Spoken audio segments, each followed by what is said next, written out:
गुरुवे नमः। सर्वे भवन्तु सुखिनः, सर्वे सन्तु निरामयाः, सर्वे भद्राणि पश्यन्तु मा कश्चित् दुर्भाग् भवेत्। परम तत्वाधार परम पुरुष पूर्णधनी मालिक कुल हजूर पुष्करनाथ जी महाराज की पवित्र आत्माओं, सभी सत्संगी भाइयों बहनों माताओं बुजुर्गों बच्चों सबको राधा।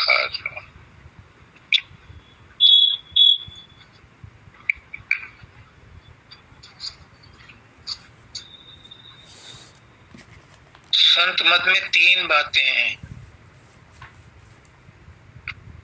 सतगुरु, सत्संग और सतनाम।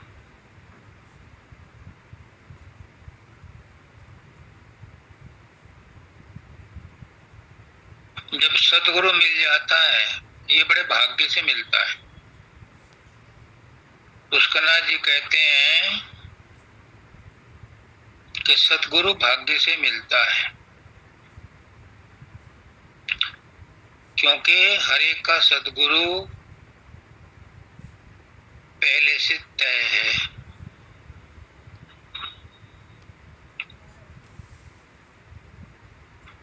लेकिन सतगुरु मिलने के बाद सतगुरु की बात पर अमल करना या ना करना इस जन्म का कर्म है। ये प्रारब्ध में नहीं लिखा, प्रारब्ध में तो गुरु लिखा है। गुरु की बात पर अमल करना या ना करना ये इस जन्म का कर्म है।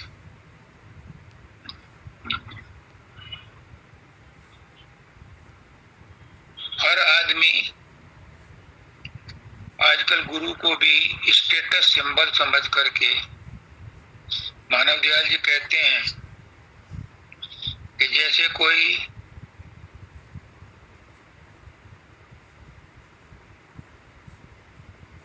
कुत्ता पाल लेता है,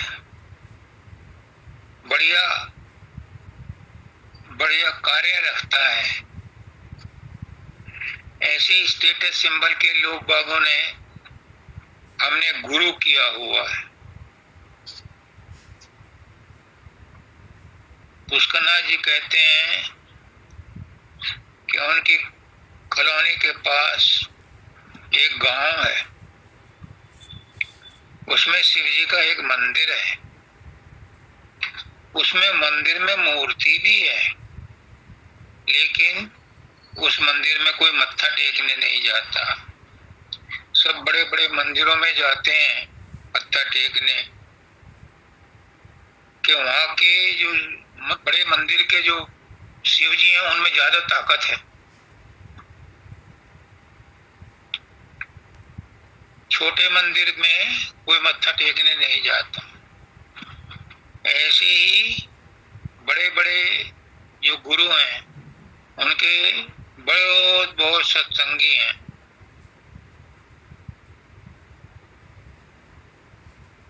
जो छोटे गुरु हैं उनके सत्संगी कम होते हैं। इससे कोई फर्क नहीं पड़ता आपने सदगुरु किया, लेकिन उस सदगुरु का कहना मानो, इस बात का फर्क पड़ता है। कौन गुरु किया इससे फर्क नहीं पड़ता। आपने जिसे गुरु माना उसे परमात्मा माना, उसका कहना मानो तो फर्क पड़ता है। आपने बड़े गुरु को कर लिया और कहना उसका नहीं माना, कोई फर्क नहीं पड़ता, कोई उन्नति नहीं होगी। उसका कहना मानो, तब उसके अनुसार चलो, उसके अनुसार करनी करो, उसके नियम के अनुसार रहने में रहो, तो फर्क पड़ता है। तब आपके अंदर परिवर्तन आएगा। अभी जो आचार्य वंदिता ने शब्द सुनाया प्रेम का, इसमें दो बातें बताता चलता हूं, मैं भी ऐड करता हूं। पुष्करनाथ जी कहते हैं कि भगवान को, गुरु को 24 घंटे कैसे याद रखा जाए? तो वो कहते हैं कि अगर तुमने किसी से उधार लिया है और वो तुम्हें वक्त बेवक्त टेलीफोन करके धमकी देता है या तुम्हारे घर पे आकर के हल्ला गुल्ला मचाता है, तो तुम उसे याद रखते हो, उसका पैसा देना है। जब उसे याद रख सकते हो तो गुरु को याद नहीं रख सकते, भगवान को याद नहीं रख सकते, जितने हमारे ऊपर इतने एहसान किए।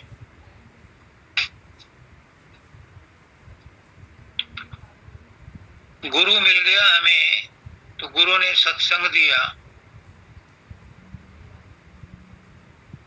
गुरु क्या करता है? गुरु नाम देता है और सत्संग में नाम की महिमा बताता है। जो सत्संग नहीं करते और नाम को बैठे घर में जपते हैं, उनको इतना फायदा नहीं होता जितना कि गुरु के सत्संग में आकर के, गुरु की सेवा करके, गुरु के दर्शन करके उस पर अमल करने से होता है। तो इस शब्द में है खाते पीते चलते फिरते, ओजत सोवत जागत बिसर न जा।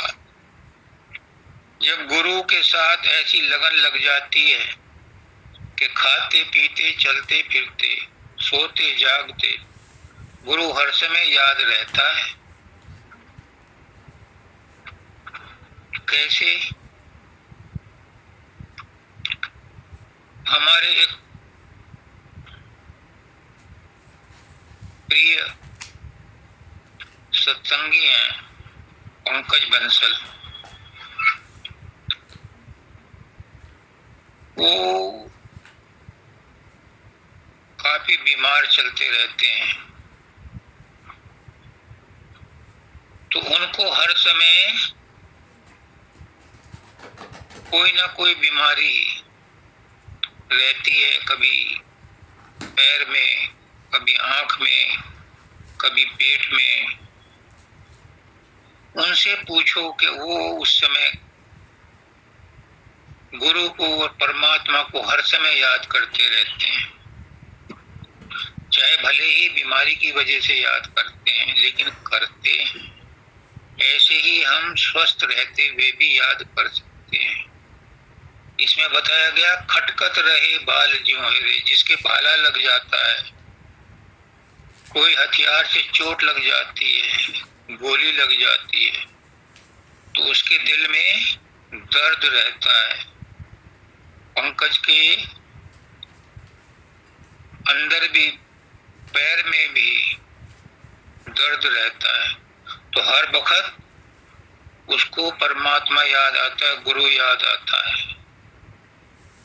जैसे किसी को दर्द होता है और वो दर्दी के जो दर्द समात, वो दर्द की वजह से चिल्लाता रहता है, चीखता रहता है। ऐसे ही जो परमात्मा का दर्दी है, गुरु का दर्दी है, उसको हमेशा परमात्मा याद रहता है।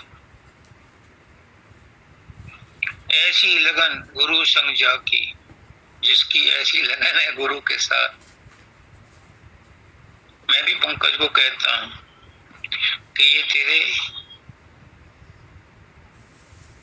प्रारब्ध कर्म है, इनको खुशी खुशी काट ले, फिर तुझे इसी जन्म में मुक्ति मिल जाएगी। तो इस शब्द में भी कहा है ऐसी लगन गुरु संग जाकी, वह गुरुमुख परमारथ पा। उस गुरुमुख को, उस शिष्य को परमारथ का लाभ होता है कि जो हर समय जैसे दर्द में चीखता है, चिल्लाता है, परमात्मा को याद करता है, ऐसे ही जब कोई खुशी में भी परमात्मा को, गुरु को याद करता है, तो उसको परमारथ का लाभ मिलता है। उसको परमारथ का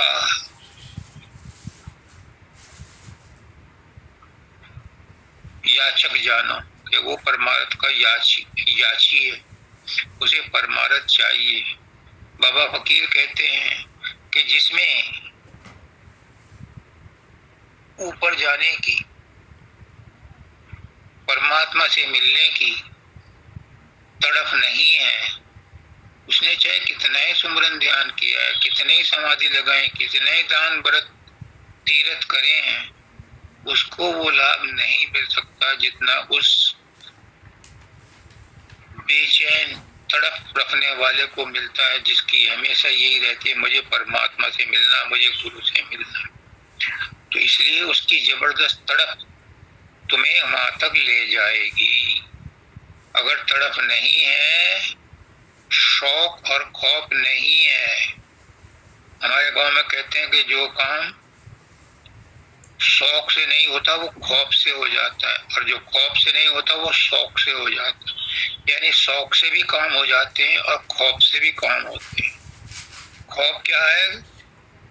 84 में फंसना खौफ है। इसके डर से भी हम परमात्मा को, गुरु को याद करते हैं कि 84 में नहीं फंसना, इसलिए गुरु को याद करो। गुरु ने जो नाम दिया है उसका जाप। और शौक से भी होता है, शौक में प्रेम भी आ जाता है। जिसके अंदर शौक नहीं है वो प्रेम नहीं कर सकता,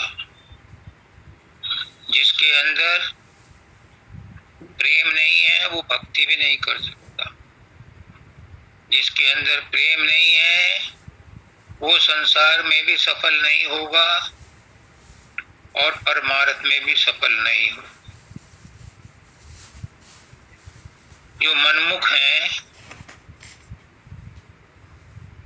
उनको परमार्थ नहीं मिलता, उनको संसार ही मिलता है, क्योंकि वो मनमुख है, मन मर्जी के हिसाब से काम करते हैं, तो उन्हें वही मिलता है जो वो चाहते हैं। वो संसार चाहते हैं, उन्हें संसार मिलता है। परमार्थ उन्हें मिलता है जो परमार्थ को चाहते हैं, जिन्हें संसार की ठोकर लग गई है, जिन्हें संसार ने धोखा दिया है, वो परमार्थ की तरफ आते हैं। पुष्करनाथ जी कहते हैं, मैं तो उन्हीं का ढोल बजाऊंगा। वो कहते हैं कि कृष्ण भगवान कहते हैं गीता में कि जिनको संसार से ठोकर लग जाती है या जिन्हें मैं परमार्थ देना चाहता हूँ, उन्हें संसार में कष्ट और दुख देता हूँ, उनका सब कुछ छीन लेता हूँ, ताकि वो संसार से निरासक्त होकर मेरी तरफ मुड़े। तो परमात्मा की तरफ, परमार्थ की तरफ पहुंच जाता है जिनको संसार से ठोकर लग गई है। जिन्हें संसार अच्छा नहीं लगता वो परमात्मा की तरफ आते हैं। जिन्हें संसार अच्छा लगता है वो परमार्थ नहीं कमा सकते। हमारे एक आचार्य हैं आनंद त्यागी जी, वो जब सत्संग में कहते थे कई बार कि उनके पड़ोसी एक चीफ इंजीनियर हैं, वो बापू आसाराम जी के शिष्य हैं। वो कहते थे कि मैंने तो बापू से कह दिया, एक लड़का मेरा कनाडा में है, एक लड़का मेरा अमेरिका में, एक लड़का मेरे पास है, इतने मेरे पास गाड़ियां हैं, इतनी मेरी आमदनी है, मुझे ना चाहिए तुम्हारा मोक्ष वोक्ष, मुझे ना चाहिए तुम्हारा चौथा धाम, मैं तो यहीं खुश हूँ। तो ऐसे लोगों को परमार्थ नहीं मिलता। कितने दिन की खुशी है, कितने दिन का उनका संसार में सुख है। जो संसार में सुख आज महसूस हो रहा है वो दुख का ही कारण है। वो दुख से ही पैदा हुआ है वो सुख, और दुख में ही कन्वर्ट होने वाला है। ये तो सब छलावा है। संसार में कोई सुखी नहीं है, काला सुखी नहीं है। इसलिए अब सतगुरु का पकड़ो हाथ। जब ये बात समझ में आ गई कि संसार में हम परदेसी हैं, इस संसार में हमेशा नहीं रहना, तो अब सतगुरु का हाथ पकड़ो, ताकि सतगुरु हमें हमारे घर का रास्ता बता दे, हमारा नाम बता दे। हम तो अपना नाम भी भूल गए। जो संसार ने हमें नाम दिया उसी नाम को हम रटते रहते हैं। ये नाम तो हर जन्म में बदलते रहते हैं। हमारा एड्रेस और नाम ही बदलता है, हम यहीं रहते हैं। तो सदगुरु हमें हमारा नाम बताता है, हमारे माँ बाप का नाम बताता है और कहता है अपने निज घर जाओ, जहाँ पर तुम्हें संतोष ही संतोष मिलेगा, परमानंद मिलेगा। वहाँ दुख तकलीफ नहीं है, वहाँ मरना जीना नहीं है, वहाँ रोज रोज का रोना नहीं है, वहाँ सब आनंद ही आनंद में रहते हैं, संतोष में रहते हैं, वहाँ कोई चिंता नहीं है किसी को। उसका रास्ता बताता है। आज एक बहुत महत्वपूर्ण प्रश्न पूछा है हमारी प्यारी पुष्करनाथ जी की नातिन प्रीति ग्वालियर से। अब तो वो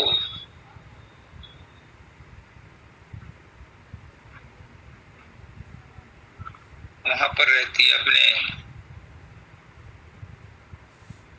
छेरा के पास एक गांव है,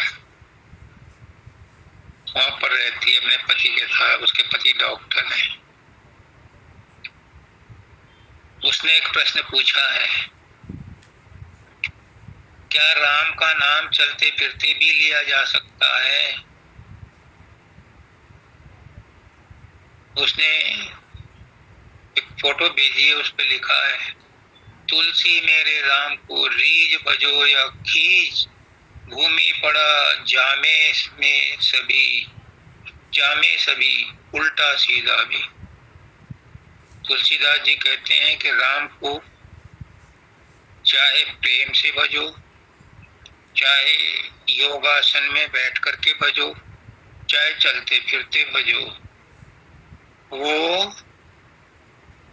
आपको फायदा देगा। जैसे भूमि पर कोई भी बीज पड़ जाए, चाहे उल्टा पड़े या सीधा, वो जमेगा और फल देगा। बात तो सच है, क्योंकि तुलसीदास जी ने एक और चौपाई में कहा है,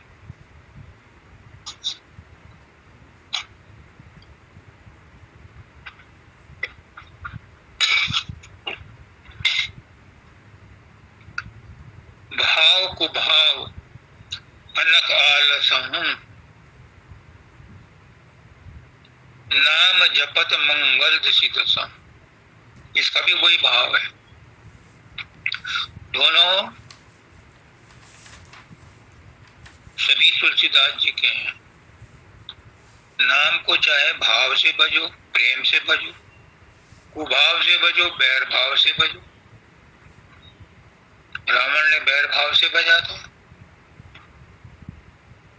विभीषण ने प्रेम से भजा था, ऋषि मुनि प्रेम से भजते थे, राक्षस बैर से भजते थे। वो जो था ना कुंभकर्ण, उसने भी पहले तो प्रेम किया रामचंद्र जी से, और फिर बैरी बनकर लड़ने भी पहुंचा। तो कैसे भी भजो, राम तो उनको मिल ही गए। रावण को भी मिले, रावण की आत्मा को भी अपने अंदर समा लिया, कुंभकर्ण की आत्मा को भी समा लिया, मेघनाथ की आत्मा को भी अपने अंदर, क्योंकि सारी आत्माएं हैं ही उनकी, तो जाएंगी कहाँ? तो भाव से भजो चाहे कुभाव से भजो। भाव से मतलब प्रेम से भजो, या कुभाव यानी बैर से भजो। अनक क्रोध में भजो, मोह में भजो, लोभ में भजो, आलस में भजो, या चैतन्य हो करके भजो। कैसे भी भजो, परमात्मा का नाम भजो। तो नाम जपत मंगल दिसिदसम, नाम के जपने वाले के लिए दसों दिशाओं में मंगल ही मंगल होता है, कल्याण ही कल्याण होता है। आई बात समझ में? लेकिन लेकिन लेकिन एक बहुत बड़ा लेकिन है, बहुत बड़ा लेकिन है। क्योंकि ये बात मेरी बिटिया ने मुझसे पूछी है, तो मुझे लेकिन भी बताना पड़ेगा। ये चौपाई अपने आप में पूर्ण है, लेकिन इनके पीछे भेद छुपा है। वो भेद बताना गुरु का काम है।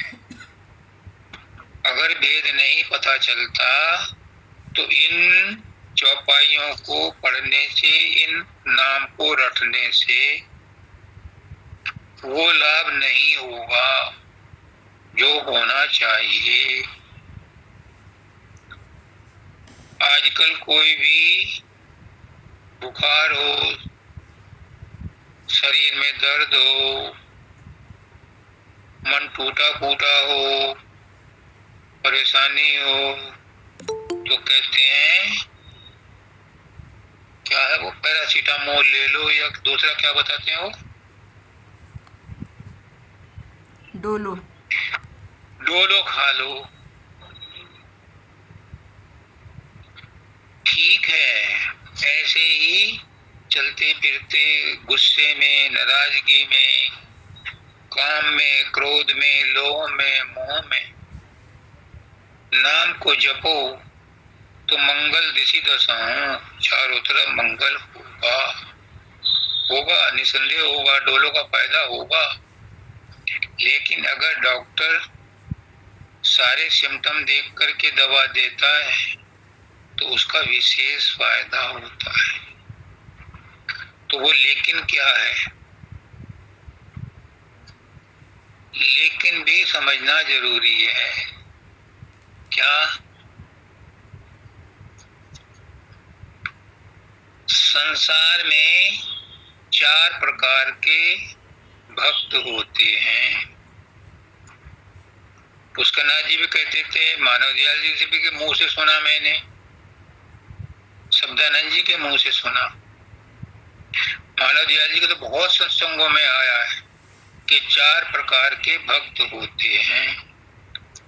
एक होता है अर्थार्थी, जो निर्धन होता है और अपनी गरीबी के कारण, अपनी परेशानी के कारण धन संपत्ति प्राप्त करने के लिए भगवान का नाम जपता है, उसे कहते हैं अर्थार्थी। यानी अर्थ के लिए उसे कोई मकसद है, संसार को प्राप्त करना है, धन प्राप्त करना है, वो भगवान का भजन करता है।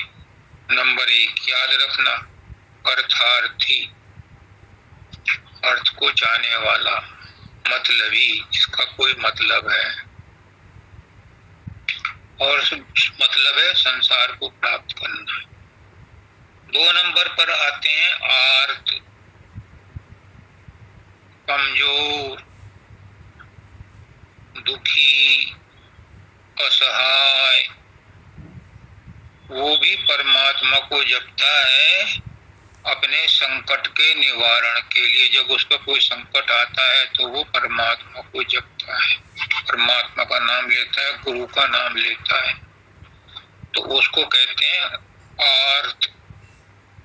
यानी वो दुखी होकर के प्रार्थना करता है, परमात्मा मुझे इस संकट से बचाओ। 2 हो गए।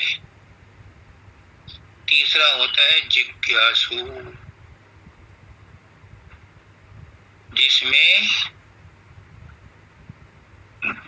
वो भगवान के बारे में जानकर या जानने के लिए नाम का जाप करता है, गुरु के पास आता है इसलिए कि मुझे बताओ मैं कौन हूँ, परमात्मा क्या है।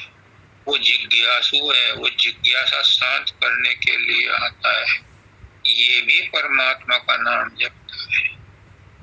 और चौथा होता है ज्ञानी,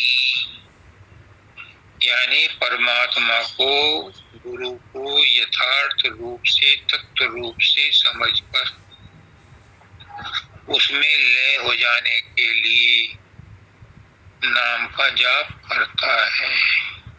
4 आ गए। अर्थार्थी, जो धन संपत्ति के लिए, अपने मतलब को पूरा करने के लिए गुरु के पास आता है या परमात्मा की भक्ति करता है।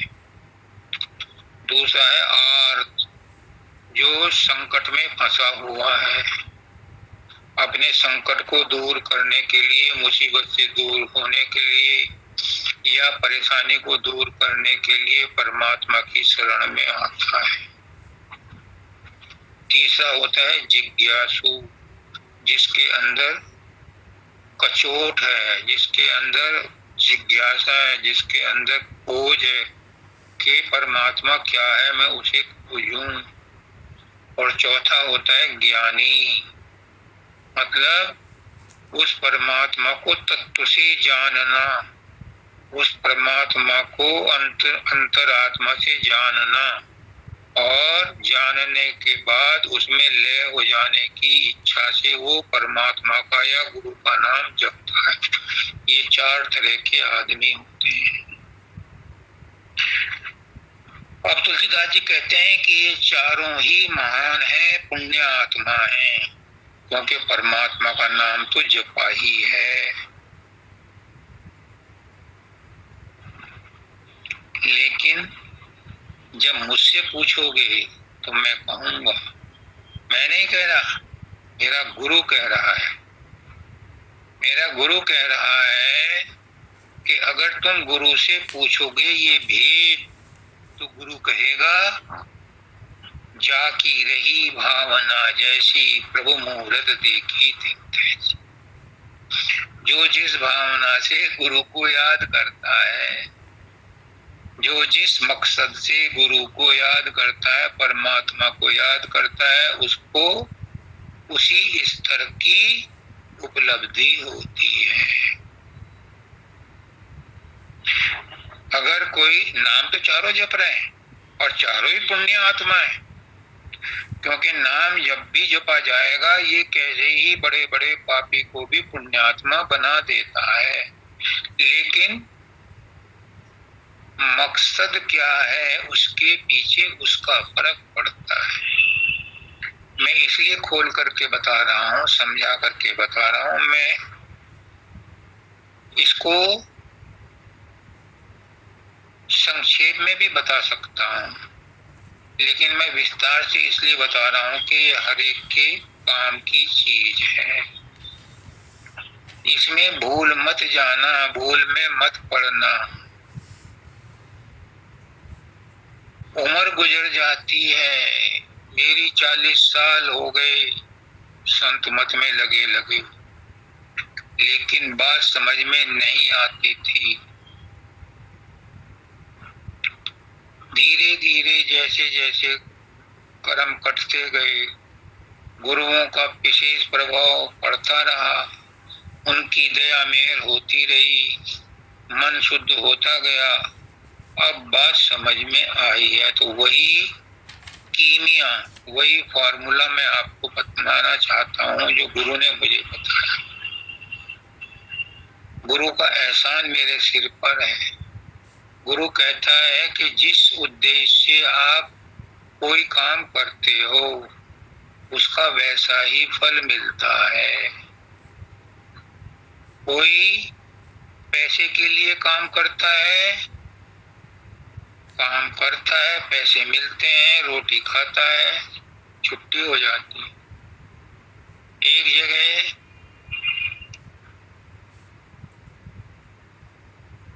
पत्थर तोड़े जा रहे थे, सड़क बन रही थी, मंदिर बन रहा था। एक संत महात्मा आते हैं, वो पूछते हैं उन मजदूरों से कि भाई क्या कर रहे हो?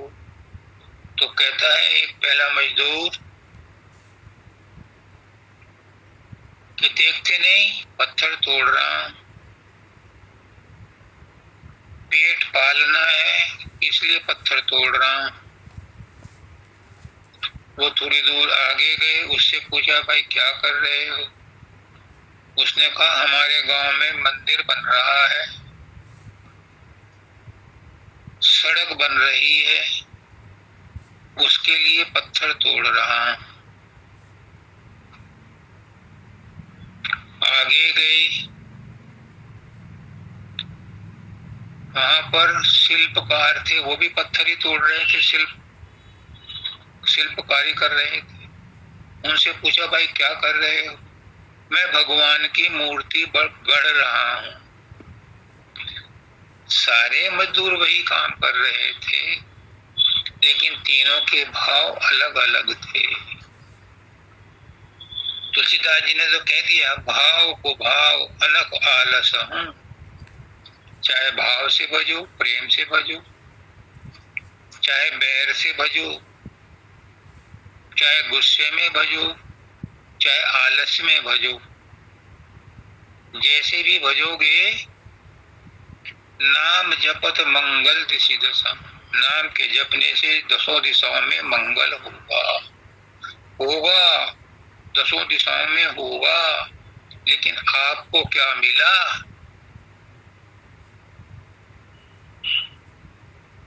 दसों दिशाओं में तो मंगल होगा, पर आपको क्या मिला नाम जपने से? दसों दिशाओं में तो मंगल होगा, वो तो सामान्य मंगल होगा। सूरज चमक रहा है, सामान्य रूप से चमक रहा है। आपको इसका क्या फल मिला? आपको गर्मी लगी तो गर्मी का फल मिला। आपने इसे सोलर सिस्टम में कन्वर्ट करके रात के लिए रख लिया तो पंखा भी चलाया, पानी भी गर्म करा, एसी भी चलाया, तो वो क्या फल था? वो विशेष फल मिला। सामान्य तो दिन में चमक रहा है, उसका कोई फल नहीं है, सामान्य फल है, विशेष फल ना मिला। तो जिसने जिस भाव से काम किया उसको सामान्य रूप से तो फल मिला, विशेष रूप से उसके इंटेंशन क्या थी, उसका जो इंटेंशन थी उसका फल उसे विशेष रूप में मिलेगा। अब आप समझ लो, जिसने प्रश्न किया है, प्रीति वापस आ गई, पहले छोड़ा था उसने। जिन्होंने ये प्रश्न के ऊपर गौर किया है उसके आंसर पर भी गौर करें कि दसों दिशाओं में तो मंगल होगा।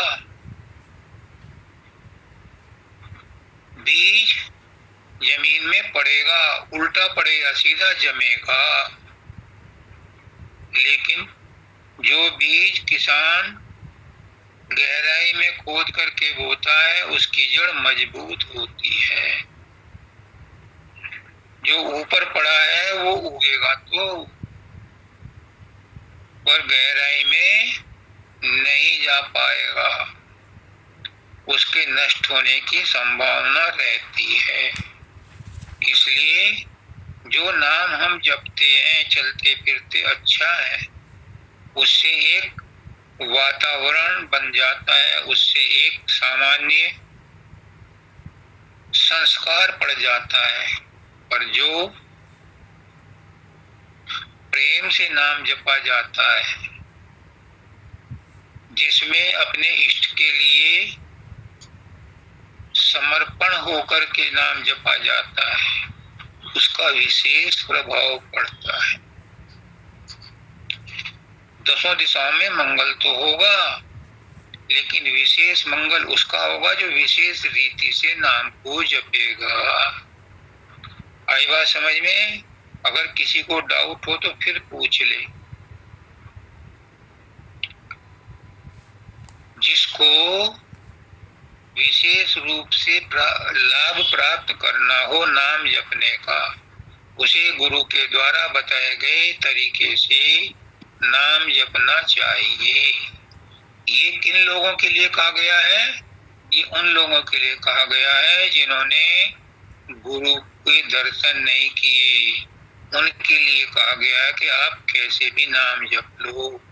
लेकिन जिन्होंने गुरु किया हुआ है, जिन्होंने मार्गदर्शक बनाया हुआ है, जिन्होंने अपने इष्ट को एक माना हुआ है, वो अगर उस इष्ट के बताए हुए मार्ग पर चलेंगे तो उनसे उनको विशेष लाभ होगा।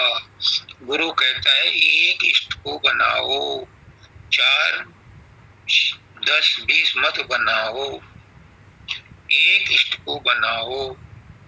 तो वो एक इष्ट के साथ जो प्यार करोगे वो तुम्हारे अंदर में एक विशेष परिवर्तन पैदा करेगा, विशेष परिवर्तन उमड़ेगा, उभर कर आएगा और वो आपको आपकी मंजिल तक पहुंचाएगा।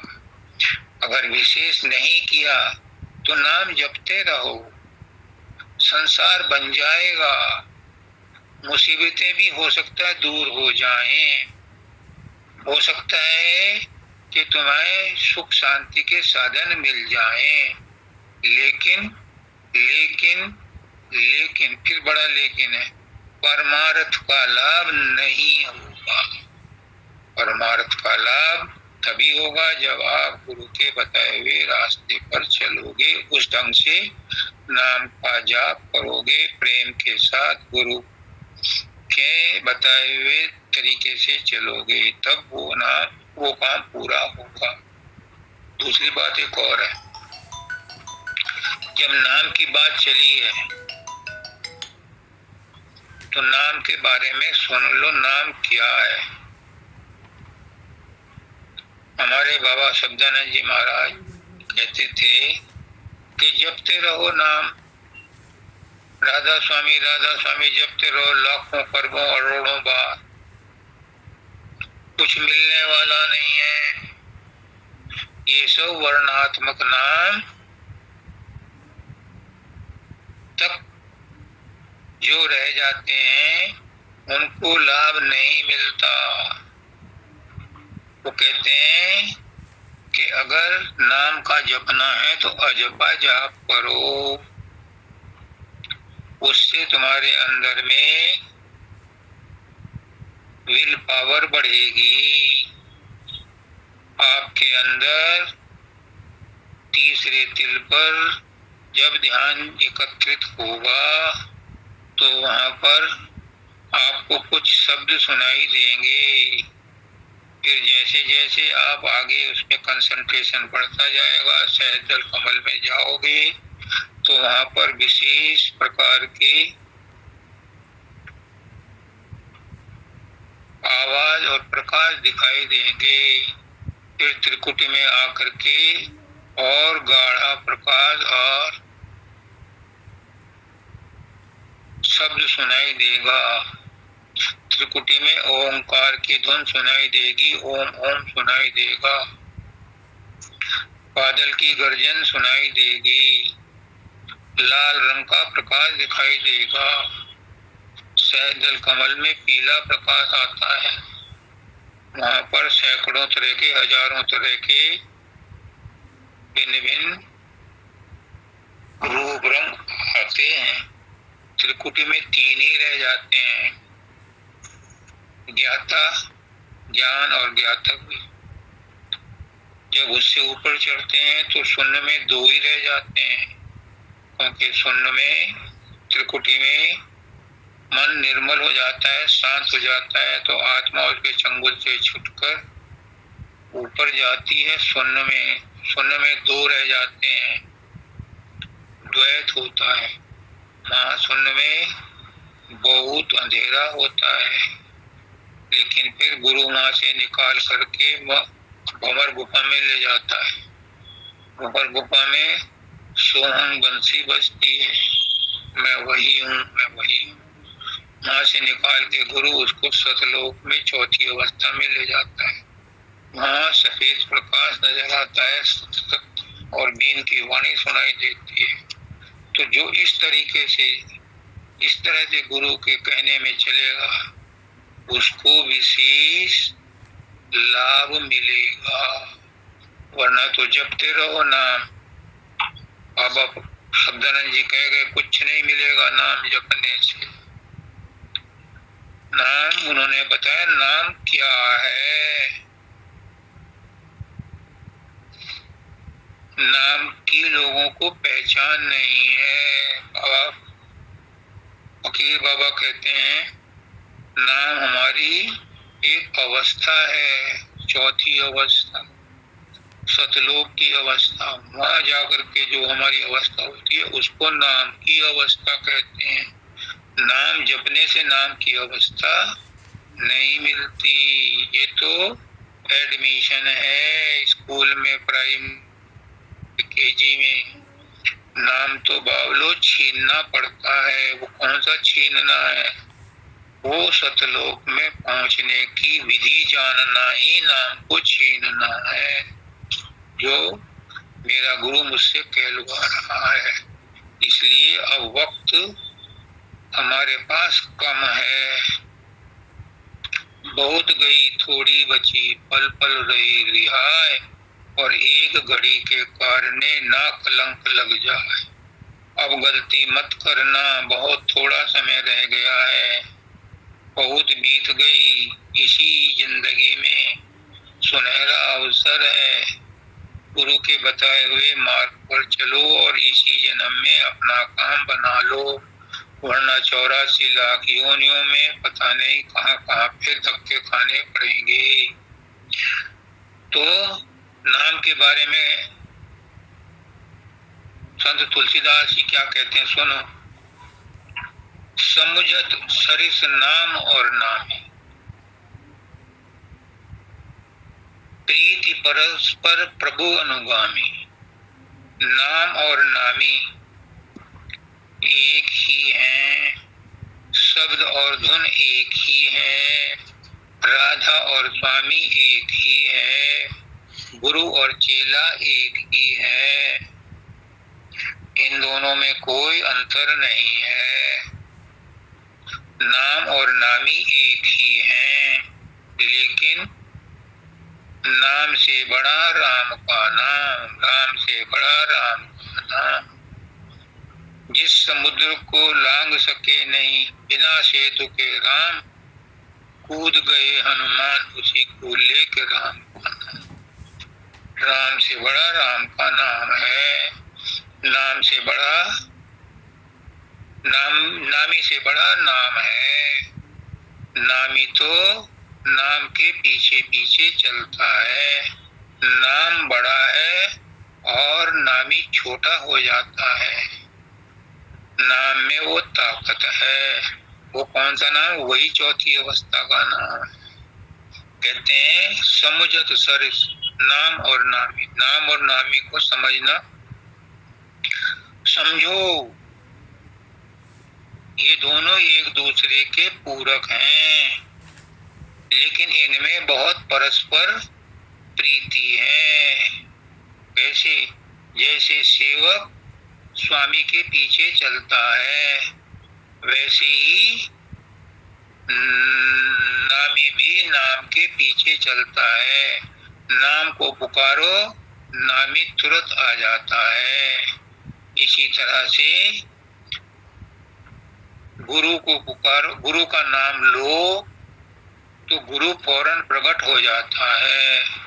जो नाम तुम जपते हो, अगर नाम जपते जपते शरीर में रोमांच नहीं हुआ, सनसनी नहीं आई, तो या तो नाम लेना गलत है या तुम्हारा गुरु गलत है जिसने नाम दिया। और गुरु गलत नहीं हो तो तुम्हारा तरीका ही गलत है।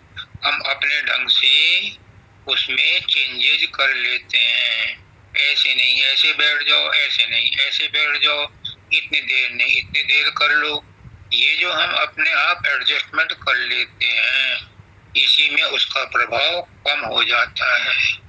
वरना नाम लो और नामी प्रकट ना हो, ये असंभव है, ये असंभव है।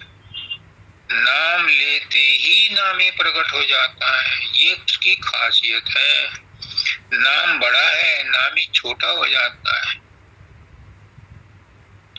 तो नाम लेना का ढंग आना चाहिए।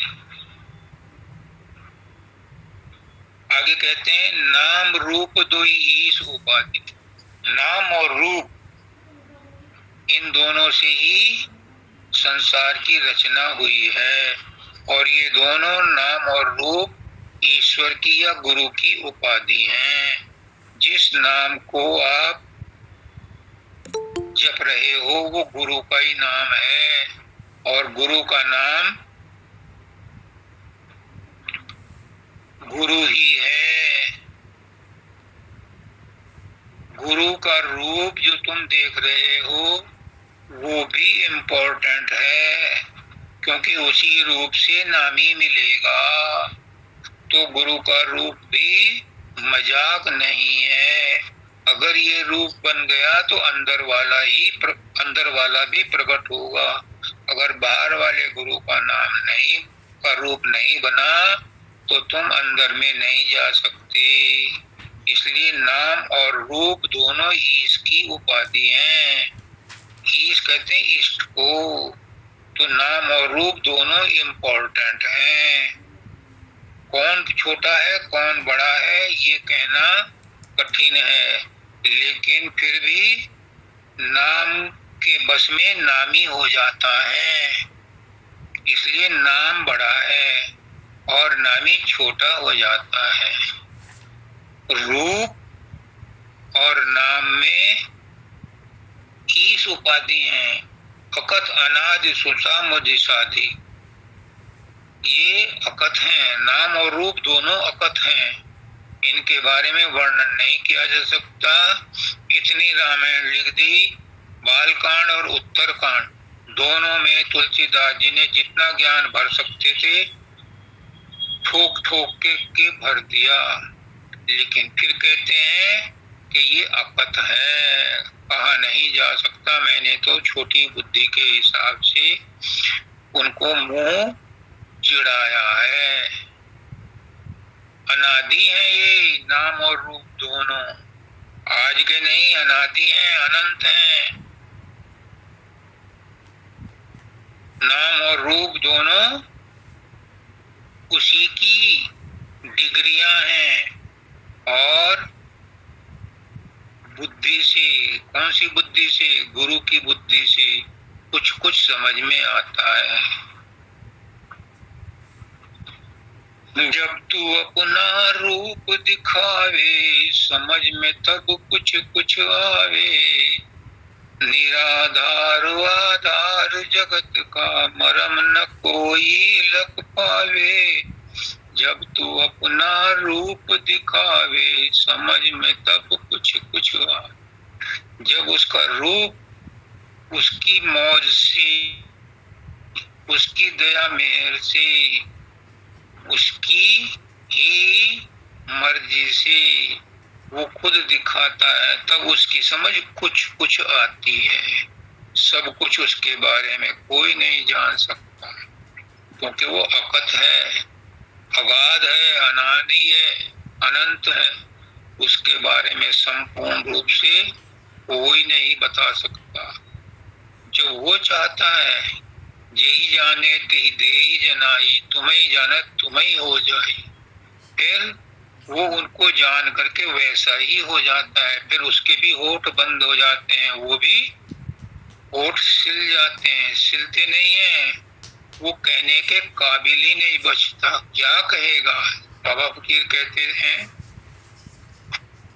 शुरू में वो कहते थे कि जब मैं वहां पहुंच जाऊंगा तो संसार को बता जाऊंगा वहां मैंने क्या देखा। और जब वहां पहुंच गए, लोगों ने उनसे पूछा महाराज जी बताओ। उन्होंने कहा मैं क्यों बताऊं, खुद खाओ और जान जाओ। जाओ और पहुंचो और उसका स्वाद चखो। मेरे बताने से तुम्हें क्या मिल जाएगा? बताने की चीज है ही नहीं। विवेकानंद कहते हैं कि परमात्मा को तुम्हें कोई नहीं बता सकता, कोई तुम्हें परमात्मा के दर्शन नहीं करा सकता। तुम्हें खुद अपने आप अपने परमात्मा के दर्शन करने हैं। तो वो ऐसी चीज है कि उसे जो जान जाता है वो खुद अपने आप में गुम हो जाता है। बाबा फकीर कहते हैं जब मैं वहां पहुंचता हूं तो मैं अपने आप में गुम हो जाता हूं। ये वो अवस्था है, नाम की वो अवस्था है। वहां पहुंच करके गुम हो जाता है। इसीलिए कहते हैं पारस में और गुरु में यही अंतर हो जाए। पारस तो कंचन करे, गुरु कर ले आप। गुरु क्या कहता है कि तुम वहां जाओ और खुद जान जाओ, यानी तुम खुद गुरु बन जाओ, तुम खुद संत बन जाओ। गुरु चेले बनाने नहीं आता, गुरु अपने जैसे ही बनाने आता है। पुष्करनाथ जी ने मुझे चेला नहीं बनाया, शब्दानंद जी ने मुझे चेला नहीं बनाया, मानव दयाल जी ने मुझे चेला नहीं बनाया। क्या बनाया? जो मैं था वो भी मिट गया, मैं कुछ नहीं बना, जो था वो भी ना रहा। पता क्या खाक बतलाएं, नहीं नामो निशा अपना, हम खुद हैरान हैं, करें क्यों कर बयां अपना। तो मेरे भाइयों बहनों बच्चों माताओं बुजुर्गों, वो ऐसी अवस्था है कि एक बार इस जन्म में उसका अनुभव कर लो, क्योंकि ये मनुष्य चोला बार बार नहीं आता।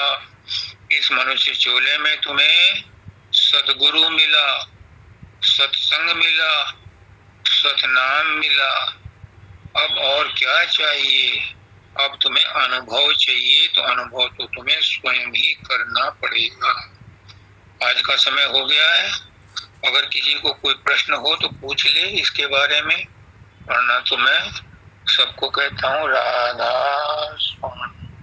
खुश रहो, सुखी रहो, सब अपनी अपनी मंजिल पर पहुंचो, सब अपना अपना अनुभव करो, ये मेरी दिली ख्वाहिश है। सबको राधा स्वामी।